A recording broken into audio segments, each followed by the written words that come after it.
To improve your knowledge of the markets, focus on three things: opening bell, closing bell, and the bell icon.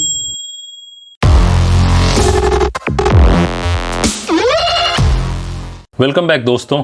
अभी अपनी मुलाकात कुछ दिनों बाद हो रही है, तो शुरू करते हैं इस वीकली मार्केट आउटलुक में। इस बीच काफी लोगों की क्वेरीज भी आ रही थी, तो आगे से मैं ये कोशिश करूंगा कि ये गैप ना हो। तो चलिए शुरू करते हैं। सबसे पहले कोरोना वायरस पर अपडेट ले लेते हैं। दुनिया भर में कोविड के 24.9 मिलियन केसेस, मतलब करीब 2.5 करोड़ केसेस रिकॉर्ड किए गए हैं और अभी तक 8,42,000 प्लस डेथ्स हो चुके हैं। अमेरिका में करीब 5.96 मिलियन, मतलब 60 लाख केसेस के पास और 1,82,000 डेथ्स हो चुके हैं। इसके बाद ब्राजील और तीसरा नंबर इंडिया का है। सिचुएशन जो है वो काफी सीरियस है। इंडिया में अब तक 35 लाख केसेस मिले हैं और 63,500 डेथ्स हो चुका है और पिछले 24 घंटों में 78,000 प्लस नए केसेस आइडेंटिफाई हुए हैं, जो दुनिया में किसी भी देश में एक दिन में रिकॉर्डेड केसेस से ज़्यादा है। महाराष्ट्र सबसे ज़्यादा प्रभावित स्टेट है और उसके बाद तमिलनाडु, आंध्र प्रदेश, कर्नाटका और उत्तर प्रदेश है।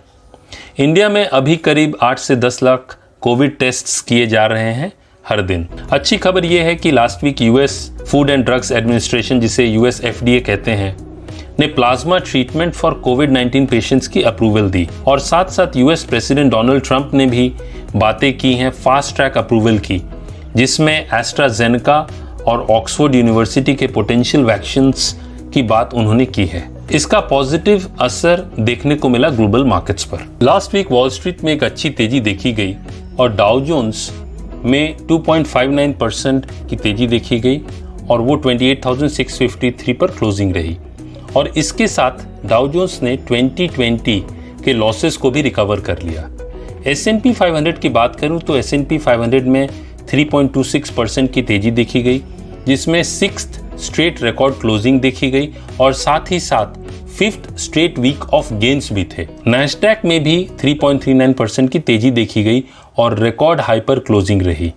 तो कहीं ना कहीं यूएस मार्केट्स में एक बहुत अच्छी तेजी हमें देखने को मिली लास्ट वीक। और CBOE विक्स, जिसे फियर फैक्टर कहते हैं, वो 23 लेवल्स पर ट्रेड कर रहा है, जो ये दिखाता है कि इन्वेस्टर सेंटिमेंट्स जो हैं वो अभी नॉर्मल है।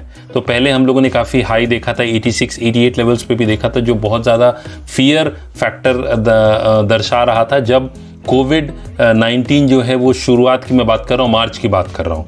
तो अभी जो ये लेवल है वो 23 पे है, तो कहीं ना कहीं वो इन्वेस्टर सेंटिमेंट्स दिखाता है कि वो इन्वेस्टर्स जो हैं वो कोविड-19 को अब उन लोगों ने उसका इम्पैक्ट को एब्जॉर्ब कर लिया है काफ़ी हद तक। Last week US central bank Federal Reserve ने अनाउंस किया कि वो एक फ्लेक्सिबल इन्फ्लेशन टारगेट रखेंगे, जिसका मतलब ये है कि इंटरेस्ट रेट्स काफ़ी लंबे समय तक कम रह सकता है। इस अनाउंसमेंट का भी मार्केट्स ने स्वागत किया। अदर यूएस इकोनॉमिक डेटा में यूएस कंज्यूमर स्पेंडिंग और यूएस कंज्यूमर इनकम एक्सपेक्टेशंस से बेहतर आए और अगस्त महीने का यूएस मिशिगन कंज्यूमर सेंटीमेंट भी बेहतर आया। तो ये डेटा पॉइंट्स ने भी मार्केट्स को सपोर्ट किया। अदर ग्लोबल न्यूज़ में जापानीज प्राइम मिनिस्टर शिंजो एबे ने अपना रेजिग्नेशन अनाउंस किया ऑन हेल्थ ग्राउंड्स। वो जापान के लॉन्गेस्ट सर्विंग प्राइम मिनिस्टर थे। यूरोप में जर्मनी, जो यूरोप का सबसे बड़ा इकॉनमी है, उसका अगस्त मंथ का बिजनेस सेंटीमेंट बढ़कर आया, तो वो भी एक पॉजिटिव इंडिकेटर रहा। इसके साथ फ्रांस ने 100 बिलियन यूरोस का एक स्टिमुलस प्लान की बात की है, जिसमें बिजनेस एड और टैक्स कट्स रहेंगे, तो ये भी एक पॉजिटिव ट्रिगर था मार्केट्स के लिए। तो यूरोपियन मार्केट्स में भी हम लोगों ने एक तेजी देखी। यूरोप का most popular index euro stocks 50 में 1.71% की बढ़त देखी गई। वहीं जर्मनी के डैक्स और फ्रांस के कैक 40 में 2.1% और 2.18% की तेजी देखी गई। ब्रिटेन के फुटसी में मामूली गिरावट 0.64% की हम लोगों ने देखी। एशियन मार्केट्स की बात करूं तो चाइना के शंघाई कॉम्पोजिट में 0.68% की मामूली बढ़त देखी गई। जापान के निक्केई में प्राइम मिनिस्टर शिंजो एबे के रेजिग्नेशन की खबर से थोड़ा प्रेशर देखा गया। इंडियन मार्केट्स की बात करूं तो मार्केट्स जो हैं वो 5 मंथ हाइज पर हैं। निफ्टी में 2.43% की तेजी देखी गई लास्ट वीक। वहीं सेंसेक्स में 2.69% की तेजी रही। लेकिन बैंक निफ्टी में सबसे शानदार तेजी देखी गई और उसमें 9.97% की बढ़त थी।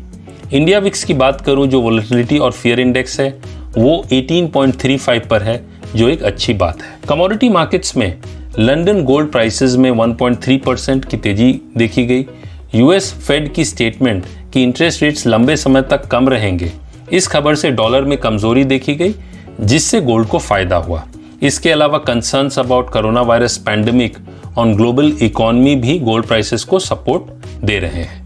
सिल्वर में 2.64% की तेजी देखी गई पिछले हफ्ते, जो लगातार second straight week of gains रहा सिल्वर के लिए। क्रूड ऑयल की बात करूं तो 1.49% की तेजी देखी गई और नाइमेक्स क्रूड $42.97 पर बंद हुआ। ये fourth straight week of gains रहा और 5 मंथ हाइज भी रहा क्रूड ऑयल के लिए। करेंसी फ्रंट पे यूएसडी आईएनआर में एक शानदार स्ट्रेंथ देखी गई because of consistent FII inflows और weakness in the dollar index, और रुपया जो है वो डॉलर के अगेंस्ट 73.50 पर ट्रेड करता देखा गया।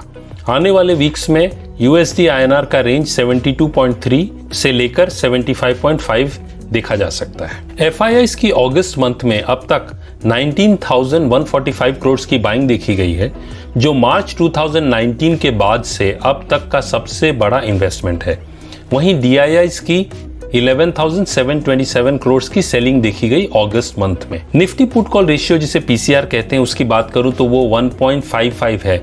यहाँ कैलकुलेशंस के लिए टोटल पुट ओपन इंटरेस्ट और टोटल कॉल ओपन इंटरेस्ट ली गई है। ज्यादा पुट सिस्टम्स में रहने से बुलिश ट्रेंड की संभावना रहती है। सितंबर मंथली सीरीज में मैक्सिमम ओपन इंटरेस्ट 12,000 के कॉल ऑप्शन में और 11,000 के पुट ऑप्शन में देखा जा रहा है, जो एक 11,000 से 12,000 का रेंज भी इंडिकेट कर रहा है। इंडेक्स परफॉर्मेंस की बात करूं तो Nifty bank index was the best performer last week, up 9.97%। वहीं Nifty FMCG index was the worst performer, it was down 1.11%। इस वीक ग्लोबल इवेंट्स में US August non farm payrolls में 1 मिलियन प्लस इंक्रीज देखे जाने की उम्मीद है और यूएस जॉबलेस रेट 10% के नीचे जाने की भी उम्मीद है for the first time since April 2020। Other US data releases में trade figures for USA and Canada, factory orders for US and Germany और industrial output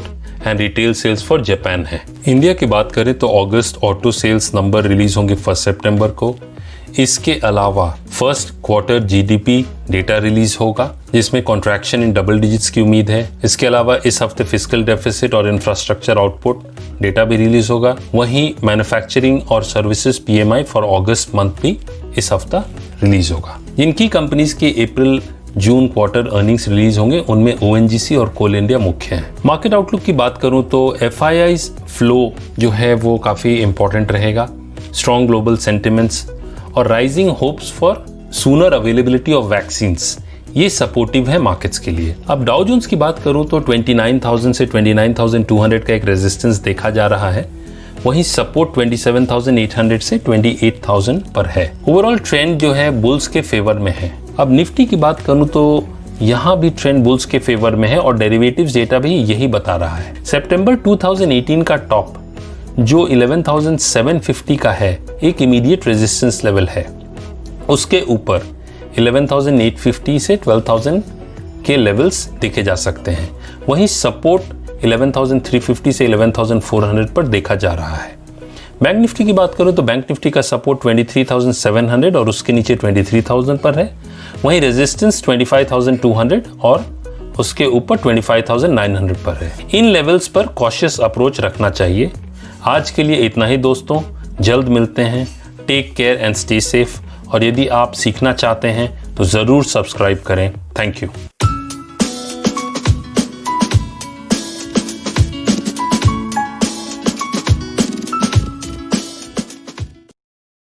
Investments in securities market are subject to market risks. Read all the related documents carefully before investing.